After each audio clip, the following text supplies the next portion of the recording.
All right, let's jump right in. Stewardship and strategy. And this is the part I love, tax planning as hidden income.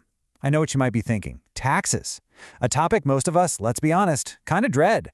But we're going to flip the script today. We're not looking at it as a burden, but as this amazing tool for stewardship and maybe, just maybe, a source of income you never even knew you had.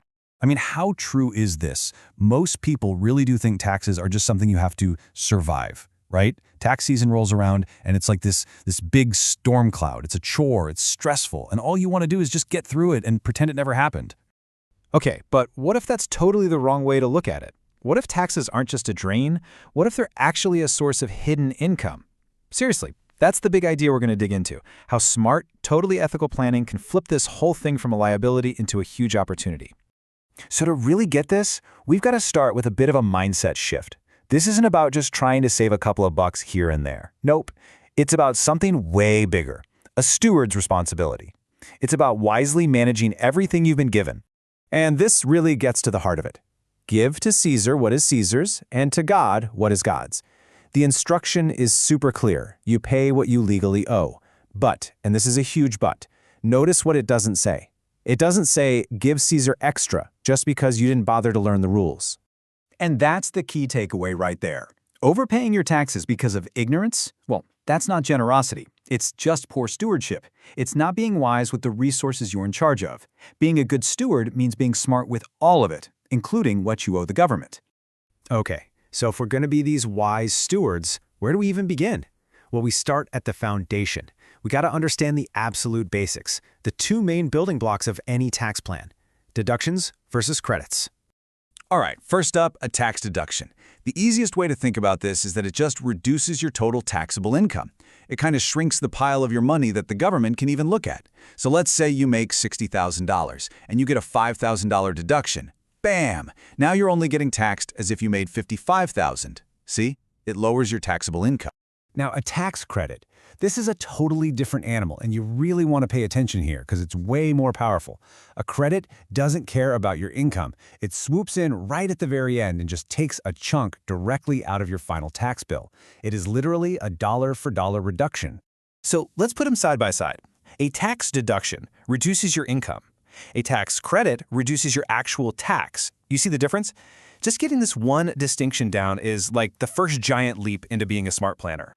Okay, let's make this real with some numbers. Imagine you have a $1,000 deduction, and let's say you're in the 22% tax bracket. That deduction saves you 22% of that $1,000. So you end up saving $220. Hey, not bad, right? That's good. But now, check this out. That same $1,000 as a credit? Oh, it's a whole other ballgame. It doesn't save you a percentage. It saves you the whole thing. A $1,000 credit means you pay $1,000 less in tax, period. Now you see why credits are the holy grail of tax savings. All right, so we've got the foundation down. Deductions, credits, you get it. Now let's get into the good stuff, some powerful planning strategies you can actually put to work. Time to move from theory into practice. And this proverb just nails the vibe of what we're doing here. The plans of the diligent lead surely to abundance.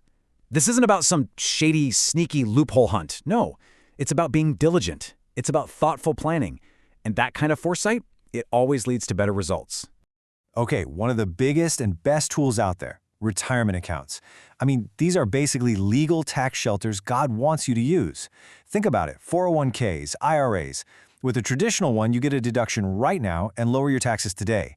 With a Roth, you pay the tax now, but then all that money grows and comes out completely tax-free later. It's all about playing the long game. Okay, now, for all you business owners and side hustlers out there, lean in. You do not want to miss this. When you work for yourself, the opportunity for this stuff just explodes. Honestly, the need for it goes way, way up. There are so many common deductions for your business that people just forget. Your home office, the mileage you drive, any education you take to get better at your job, even the tools and software you use. All of these can be deductions. And some are huge, like, did you know if you're self-employed, you can often deduct 100% of your health insurance premiums? That's a massive one that so many people miss out on. So let's bring this all full circle. Back to that main idea. We talked about stewardship, we got the lingo down, we looked at a few strategies. So what's the payoff? It's all about uncovering your hidden income. Think about it. Every single dollar that you legally and ethically keep, what can that dollar do?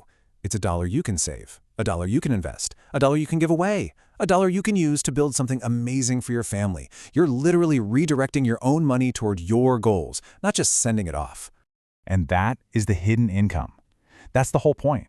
Smart tax planning literally increases your income, but without you having to work one single extra hour. It's the ultimate work smarter, not harder move. So, what now? Well, this is the call to wisdom. And listen, you don't have to become a CPA overnight. That's not the goal. The goal is just to be more intentional. First step, just learn the basics. Hey, you've already started by tuning into this. Know what a deduction is versus a credit. Know what your 401k is for. Second, ask better questions. Seriously, whether it's to your software or your accountant, don't just be passive. Ask, hey, are there any credits I'm missing? Did we max out everything we could? And third, and this is huge, plan ahead. The stuff isn't just a mad dash in April. Real tax planning is a year-round thing. It's about making smart choices all the time. Diligence is everything. Because really, at the end of the day, faithful stewardship isn't just about what you earn. It's about what you keep, what you grow, and what you multiply. It's about the whole picture. So I'll just leave you with this question to chew on. What will you do with your hidden income?